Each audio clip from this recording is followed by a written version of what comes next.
नमस्कार, TV9 मराठीमध्ये आपल्या सगळ्यांचं स्वागत। मी निखिला। पहिलीच बातमी आहे ती कल्याणमधील अल्पवयीन मुलीचं अपहरण करून तिच्यावर अत्याचार करण्यात आल्याची संतापजनक घटना उघडकीस आली आहे। अत्याचारानंतर पीडितेची हत्या करण्यात आली। दरम्यान या प्रकरणातील मुख्य आरोपी विशाल गवळीची पत्नी साक्षी गवळीला 2 दिवसांची पोलीस कोठडी सुनावण्यात आली आहे। कल्याणमधील अल्पवयीन मुलीचं अपहरण करून लैंगिक अत्याचारानंतर तिची हत्या करण्यात आली आहे। भिवंडीतील बापगाव परिसरातल्या कब्रस्थानमध्ये पीडितेचा मृतदेह विवस्त्र अवस्थेत आढळलाय। सोमवारी संध्याकाळपासून अल्पवयीन मुलगी कोळशेवाडीमधून बेपत्ता होती। या प्रकरणातील मुख्य आरोपी विशाल गवळीला शेगावमधून पोलिसांनी ताब्यात घेतलंय। 6 पथकाकडून विशाल गवळीचा पोलीस शोध घेत होते। विशाल गवळीवर याआधीच बलात्कार, पोक्सो तसंच विनयभंगासारखे अनेक गुन्हे दाखल आहेत। विशाल गवळीवर तडीपारीची देखील कारवाई केली होती। सध्या तो जामिनावर बाहेर होता। या प्रकरणी अल्पवयीन मुलीला रिक्षातून नेणाराही पोलिसांच्या ताब्यात आहे। आरोपीवर कठोर कारवाई करण्याची पीडितेच्या वडिलांची मागणी आहे। तिचा गळ्यावरती पूर्ण काळा झालेला आहे, तोंड काळा झालेला आहे आणि त्याला बलात्कार करून त्याला दाबून गळा दाबून त्याला मारलेला आहे साहेब। आणि त्याच्यावरती जे पण केलेलं आहे कोण साहेब त्याच्यावरती कठोर कारवाई झाली पाहिजे। बदलापूरला जो प्रकार झाला, एन्काउंटर केलं अक्षय शिंदेचं, तशाच प्रकारे या ठिकाणी लोकांना अपेक्षा आहे की पोलीस अशा पद्धतीची कारवाई करेल। ज्या आरोपींना आता पकडले गेले असतील त्यांना फास्ट ट्रॅक मध्ये या सगळ्यांना न्यायालयीन प्रक्रिया पूर्ण करून यांना फाशीची शिक्षा झालीच पाहिजे। जे बदलापूरच्या आरोपी सोबत जे केलं त्याच परीने ह्या आरोपी सोबत पण करावं अशी मी गृहमंत्र्यांकडे मागणी करेन। कल्याणच्या कोळशेवाडी परिसरात पोलिसांचा मोठा बंदोबस्त तैनात करण्यात आला आहे। कल्याणपूर्व कोळशेवाडी पोलीस स्टेशनला जो कालचा प्रकार होता त्याच्यामुळे काल रात्री आपण त्यामध्ये एका आरोपीला अटक केली होती आणि आताच थोड्यावेळापूर्वी सुद्धा आपण बुलढाणा शेगाव या ठिकाणाहून दुसरा जो मुख्य आरोपी आहे त्याला ताब्यात घेतलेला आहे आणि आता आमची त्या टीम त्या ठिकाणी पोहोचली आहे आणि ते आता त्याचा मुख्य आरोपी जो आहे तो आपल्या ताब्यामध्ये आहे। मुलगी सर इथे घरामधून सांगून गेली की मी खाऊ चिप्स वगैरे घेऊन येते आणि नंतर तिकडे त्याच्या घरी कशी गेली आणि कोणी घेऊन गेला ते सर आम्हाला त्याच्याबद्दल काही माहित नाही सर। त्याच्यावरती फोक्सो वगैरे पूर्ण गुन्हा दाखल आहे आणि तो इथला खूप डेंजर माणूस आहे आणि त्याला बघून लोक घाबरतात, इकडे लेडीज घाबरतात आणि लेडीज कुठे तो रस्त्यामध्ये जर दिसला तर लेडीज तिकडे त्या रस्त्याला जात नाही, एवढा भीतीचा निर्माण आहे आणि लोकांना इथे घर सोडून गेलेले आहेत राहायला। कल्याण अल्पवयीन तरुणी अत्याचार आणि हत्या प्रकरणात मोठा खुलासा। आरोपी विशाल गवळीच्या तिसरी पत्नी साक्षी गवळीनं सांगितला घटनाक्रम। सोमवार संध्याकाळी 5 वाजता आरोपी विशाल गवळी अपहरण करून अल्पवयीन मुलीला घरी घेऊन आला होता। त्यानंतर अत्याचार करून विशाल गवळीनं अल्पवयीन मुलीची हत्या केली। आरोपीच्या बायकोचा खुलासा। हत्या केल्यानंतर विशालनं एका बॅगेत अल्पवयीन मुलीचा मृतदेह बांधून ठेवला होता। संध्याकाळी 7 वाजता आरोपीची बायको घरी आल्यानंतर आरोपी विशालनं सर्व घटना सांगितली।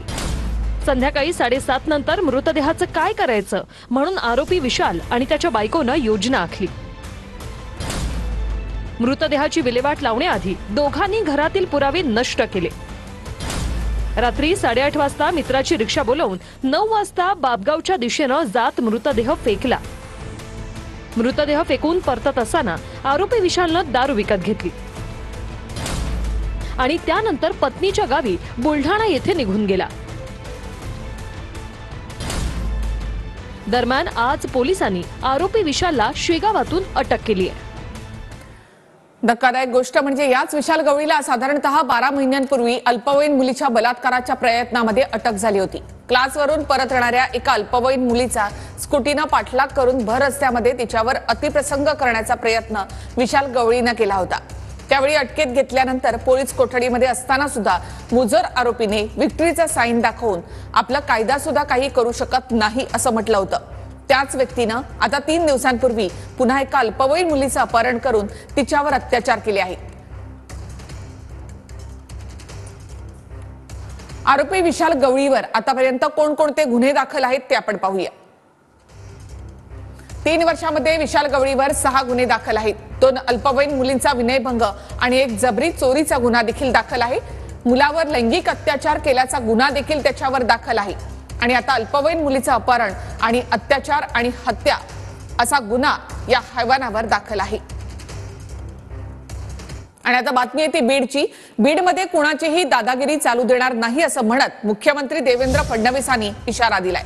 बीड आणि परभणीच्या घटना गंभीर आहेत, कुणीही तिथे पर्यटन करू नये असं आवाहन मुख्यमंत्री देवेंद्र फडणवीसांनी केलंय. गुन्हेगारांवर जरब बसवल्याशिवाय आम्ही थांबणार नाही असा इशारा सुद्धा त्यांनी दिला आहे. बीडमध्ये कोणाचीही दादागिरी चालू देणार नाही असा इशारा देवेंद्र फडणवीसांनी दिलाय. बीडमधील घडलेल्या घटना गंभीर आहेत, मात्र बीडला बदनाम करू नये असंही देवेंद्र फडणवीस म्हणतात. गुन्हेगारांवर जरब बसवल्याशिवाय आम्ही शांत बसणार नाही असा इशारा देखील देवेंद्र फडणवीसांनी दिलाय. अशा प्रकारच्या गुन्हेगारांवर जरब ही बसवल्याशिवाय आम्ही थांबणार नाही.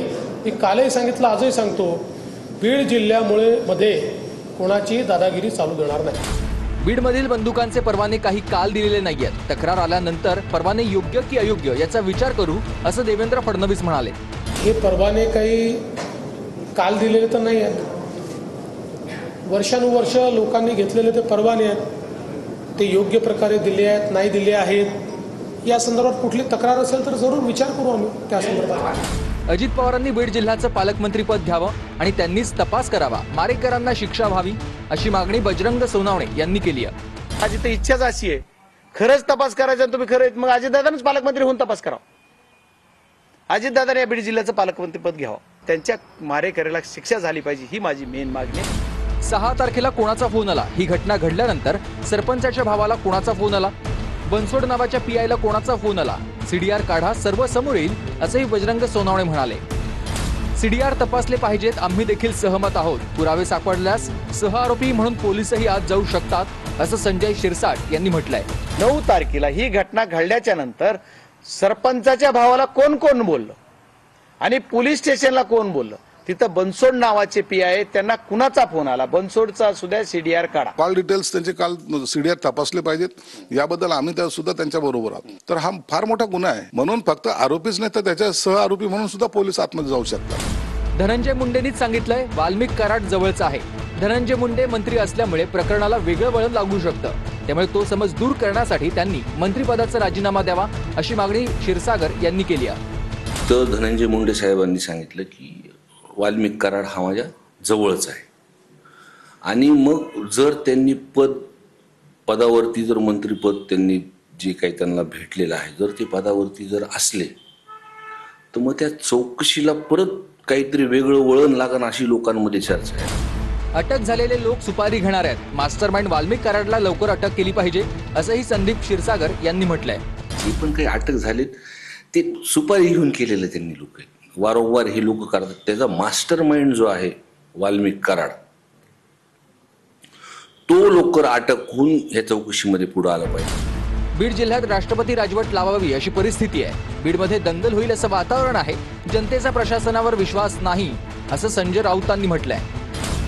जिल्ह्यात राष्ट्रपती राजवट लावणं हे विधान वेडेपणाचं आहे. राऊतांचं डोकं तपासावं असं संजय शिरसाट यांनी उत्तर दिलंय.